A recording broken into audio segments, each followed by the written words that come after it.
So here we are. So here we're at your first video, and like I'm saying, there's stuff that's going to be implied in all future lessons, but I won't have to go into as much detail about. Like we're gonna work in small sections and finish as we go. The learn the dance steps versus dancing analogy, like memorization stage. You're consciously focused. You're trying to correct mistakes right when you make them, even if it means you make a different mistake. And we're, picking little sections and finishing as we go. A perfect example was just learning those note names, which is the first thing that I want you to do, is just like have that geography test. And we started with and I drew a line down the middle rather. So we were like G and C, A and D, and then you quizzed yourself on it, like which one was C, which one was A. So stop, do that. Just like get I know those four dots, like an MF. And then we added the seventh and eighth, right, where we've got breaking and entering, B and E, and then C and F, half step, half step. So do the same thing. She's like, where's B, where's F, where's C, just that. Then combine them. So now you're giving yourself a quiz that has 8 notes on it. And again, the reason we're doing this is because scales, when you do get into them more, and riffs, but especially rhythm guitar for now, tends to occur below the 7th fret. So hey, there you go, landmarks. And what we mean by that is you're going to go A flat, A flat, A flat after 20 times, and just know that's A flat by accident. So that's learn every note name, daunting task, learn 4 of them, or 8 rather, 4 at a time, not so daunting. Kick-ass. So then on the back of the page we have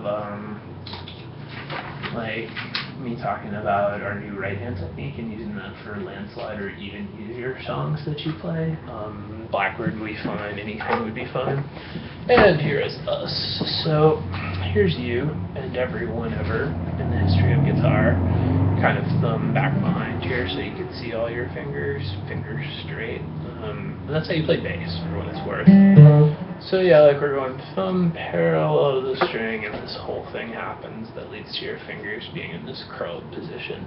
It's your personal natural instinct to be a little less curled than we'd like. We want to be down under the strings, picking away from the instrument. But my wrist is still straight, or just a little bit like that, or whatever. So stop now and play some stuff. Just wrestle your hand into that technique, and consciously let's acknowledge that this thing is going to happen where you do that, and then when you start playing, you're going to revert to how you used to do it on a purely subconscious level. So that's going to happen. Just cancel it. Fight flight is what we're dealing with there. So just be like, okay, I did that this time, I'm not going to do it this next time. And that's why we're picking the easiest thing possible. I was talking about doing Everybody Hurts or something, just because it's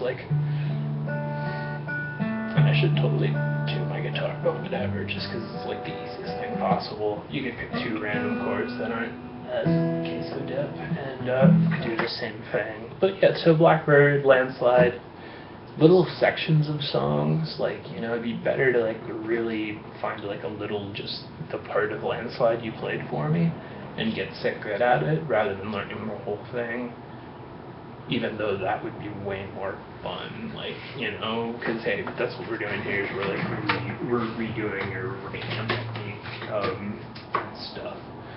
Cool, so there you go. Stop and work on some things that you already know how to play, thinking about that right hand technique.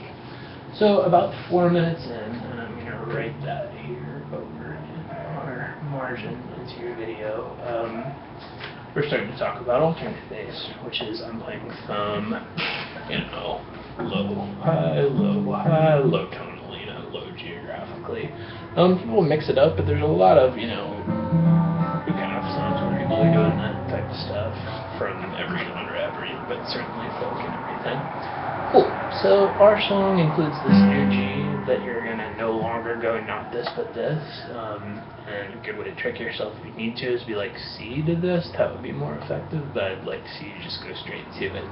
Generally, if you get the lowest note right, the rest of your hand will comply. So rather than middle finger lunges for that, ring finger lunges for that. I know you can figure this out on your own, but just verbalizing and thinking about it once makes it a little less this thing that's happening in my subconscious.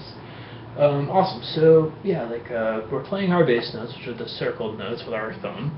and just for this time, and generally, but the most common positions, my thumb's playing the 3 bass strings, and I'm on strings 1, 2, and 3 with those 3 fingers. We talked about maybe doing this with your pinky to center, and then just chilling back. So we are gonna go 1, 2. There's the very first thing we're doing. So I was going to go high, and that forces the issue with your technique right off the bat on purpose. I'm trying to find the right angle here. Because so that with your old technique, you would have run your thumb into your index, that pitch thing. Cool. So just do that a couple times. Don't turn it into a song like I was. Just do it, pause, 4 times, and you'll be like, okay, I can really do that. Second half of the measure, we're going.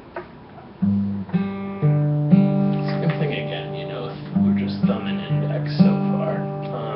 I'm literally pinning my fingers here. You needn't, but we want to not end up doing some kind of weird stuff. So that's the part where it says 3 and 4 and in that first measure. Put those together. We've got 1, 2, and you're just gonna get sick of that with pauses in between. And at this point, you're still totally allowed to pause, screw up and stuff, but now just really finish that. Now, without playing that measure anymore, we're gonna do the second measure, and it should be easier because I've done something like that. So now we're starting to include the second and first string more. We're going.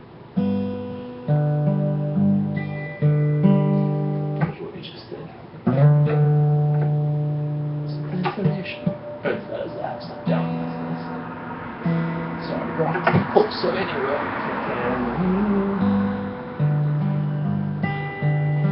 there's our second half. So, just learn the second half. Put it together, it sounds like.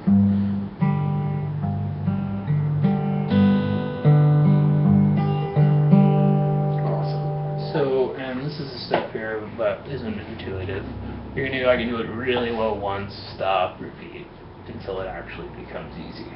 Then you're going to do the same thing with playing it twice total, and that's the one that's really there's no reason to do that unless I told you.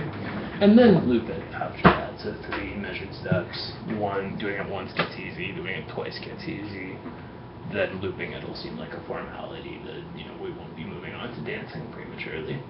Versus dance steps. Awesome, so then we're switching to C, and that'll now be our thumb doing this now. Makes sense, we're kind of did the string below unless we did that or whatever. Cool. And we're like,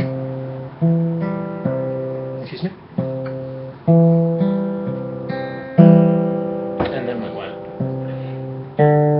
my hammer on there, and that was 1, 2, and but your right hand part still was just thumb, and then you go. So the second half of that was all of our C stuff went.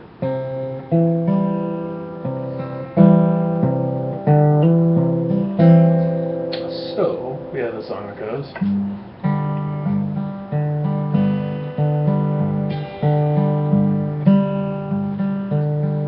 Excuse me.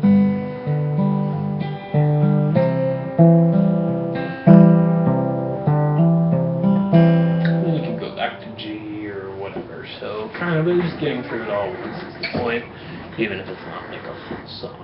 Awesome, so there we are. We didn't really get into any difficult left-hand changes. Also, I would like you to be doing the 4th task that I wrote down here, where I was just do some left-hand changes working on bar chords. But having seen you play bar chords, you're really in good position. So just kind of find a song where there's 1 bar chord and just spend some time working on that, your speed there.